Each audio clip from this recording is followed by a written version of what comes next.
Você já parou para pensar por que João Batista, filho de um sacerdote, não ficou no templo, mas foi para o deserto? E por que Jesus disse que a lei e os profetas vigoraram até João?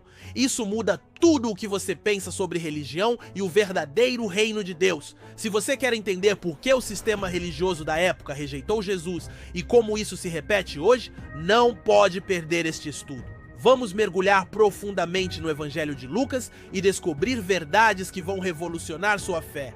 E se este conteúdo abrir seus olhos, não esqueça de curtir, compartilhar, se inscrever no canal e ativar o sininho para não perder os próximos vídeos. Meu caro amigo, hoje vamos mergulhar fundo em uma das passagens mais fascinantes das Escrituras.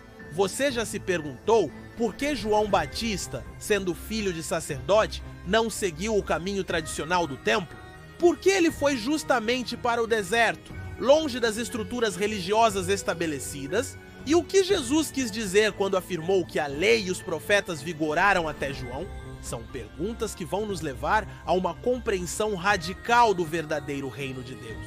Vamos começar lendo a Bíblia no livro de Lucas capítulo 1, versículos de 1 a 4. Visto que muitos já se dedicaram a escrever um relato dos acontecimentos que se cumpriram entre nós, conforme nos foram transmitidos por aqueles que desde o início foram testemunhas oculares e servos da palavra, resolvi eu também, depois de investigar tudo cuidadosamente desde o início, escrever um relato ordenado para ti, excelentíssimo Teófilo, para que tenhas plena certeza da verdade das coisas que te foram ensinadas. Aqui temos algo extraordinário. Lucas, o médico amado, não foi testemunha ocular dos eventos da vida de Jesus. Ele fez algo que deveria nos inspirar, investigou, pesquisou, conversou com as testemunhas e escreveu de forma ordenada para que Teófilo, e nós hoje, pudéssemos ter certeza. Mas quem era Teófilo? O nome significa amigo de Deus. Alguns estudiosos acreditam que fosse um oficial romano convertido, outros que fosse um patrono que financiou o trabalho de Lucas. O importante é que ele representava pessoas como nós, que precisam de uma fé fundamentada em fatos históricos, não em mitos. Agora, vamos ao contexto histórico. Estamos falando de um período turbulento. O Império Romano dominava Israel. Herodes, um rei fantoche, governava com mão de ferro. O sacerdócio judaico estava corrompido, com sumos sacerdotes sendo nomeados por motivos políticos. Grupos como fariseus e saduceus disputavam influência. Neste cenário, surge João Batista. Lucas capítulo 1, versículos de 5 a 7 nos diz: nos dias do rei Herodes da Judéia, havia um sacerdote chamado Zacarias, do turno de Abias. Sua mulher era descendente de Arão e se chamava Isabel. Ambos eram justos diante de Deus e viviam irrepreensivelmente em todos os mandamentos e preceitos do Senhor. Mas não tinham filhos porque Isabel era estéril e ambos eram avançados em idade. Observe os detalhes. Zacarias era sacerdote, parte do sistema religioso estabelecido. Isabel era da linhagem de Arão, também ligada ao sacerdócio. Eram justos, mas estéreis, o que na cultura da época era visto como vergonhoso. Agora vem o extraordinário. Enquanto Zacarias cumpria seu turno no templo, Lucas capítulo 1, versículos 8 a 17, um anjo lhe aparece e anuncia o nascimento de João, que seria cheio do Espírito Santo desde o ventre, converteria muitos em Israel, iria adiante do Senhor no espírito e poder de Elias, prepararia um povo para o Senhor. Aqui temos um paradoxo fascinante. O filho do sacerdote não seguiria o caminho do templo, mas se tornaria uma voz no deserto. Por quê? Porque o sistema religioso da época estava corrompido.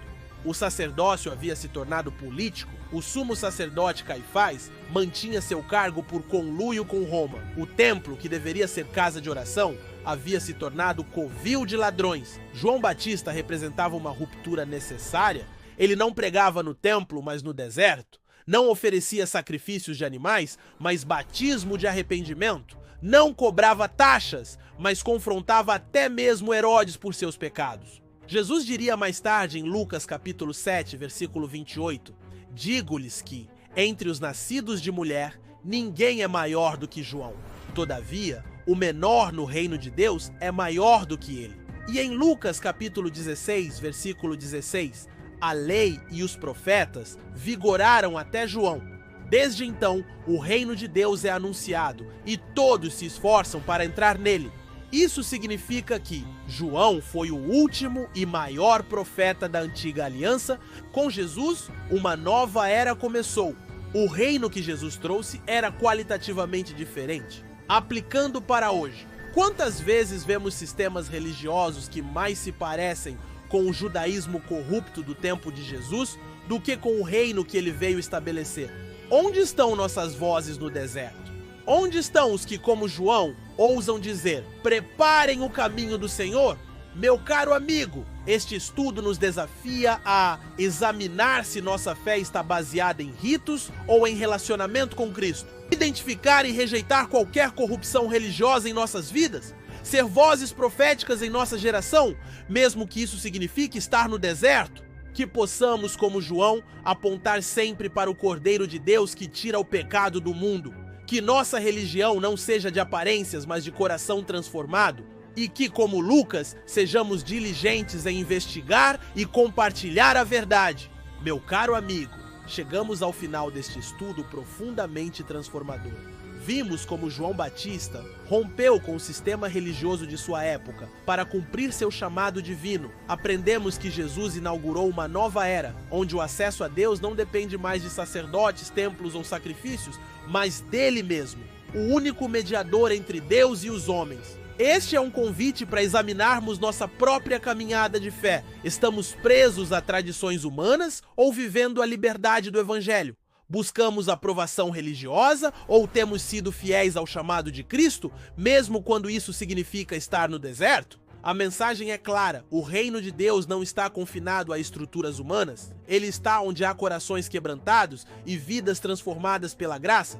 Se este conteúdo tocou seu coração, ajude-nos a levar essa mensagem adiante. Curta este vídeo, compartilhe com amigos que precisam ouvir essa verdade, inscreva-se no canal e ative o sininho para receber nossas próximas reflexões. Juntos, podemos ser vozes que apontam para Cristo em meio a uma geração sedenta por algo real. Que Deus nos abençoe e nos guie sempre para a sua verdade.